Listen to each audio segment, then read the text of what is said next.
মুহাম্মদ আরবি তোমাদেরকে একটু ভালোবাসা রেখে যায় নাই তোমাদের জন্য? যে মুহাম্মদ আরবি এই উম্মতে মুসলিমার জন্য কাবার গিলাফ ধরে কেঁদেছেন, বাইতুল্লাহ ধরে ধরে কেঁদেছেন, বাইতুল্লাহর দরজা ধরে কেঁদেছেন, আরাফার ময়দানে কেঁদেছেন, মিনায় কেঁদেছেন, মুজদালিফায় কেঁদেছেন। যে মুহাম্মদ আরবির হাউজে কাউসার থেকে পানি পান না করলে হাসরের ময়দানে তোমার তৃষ্ণা নিবারণ হবে না। মুহাম্মদ আরবি ইন্তিকালের আগেও উম্মতি উম্মতি বলে চিৎকার করেছেন, হে যুবকেরা আমার অপরাধ কি? আমি তো সেই মুহাম্মদ আরবির আদর্শের কথাই বলি। আমার অপরাধ কি? আমি তো মুহাম্মদ আরবির সুন্নাহর কথা বলি।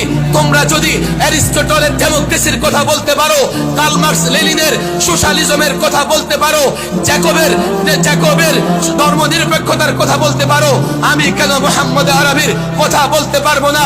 হাতে ধরি পায়ে ধরি তোমাদের সঙ্গে সমঝোতা হোক।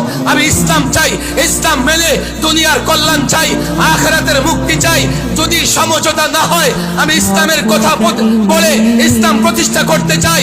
আর তুমি পশ্চিমা তন্ত্র মন্ত্র প্রতিষ্ঠা করবার জন্য আমার বিরুদ্ধে দাঁড়িয়ে যাও, আল্লাহর কসম আল্লাহর দ্বীন নিয়ে তোমার সঙ্গে আপোষ করতে পারবো না।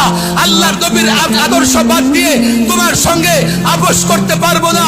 আলেমের লাশ রাস্তায় পড়ে থাকবে, ডাস্টবিনে পড়ে থাকবে। আল্লাহর কসম কখনো একজন আলেম তাগুতের সঙ্গে আপোষ করতে পারবে না।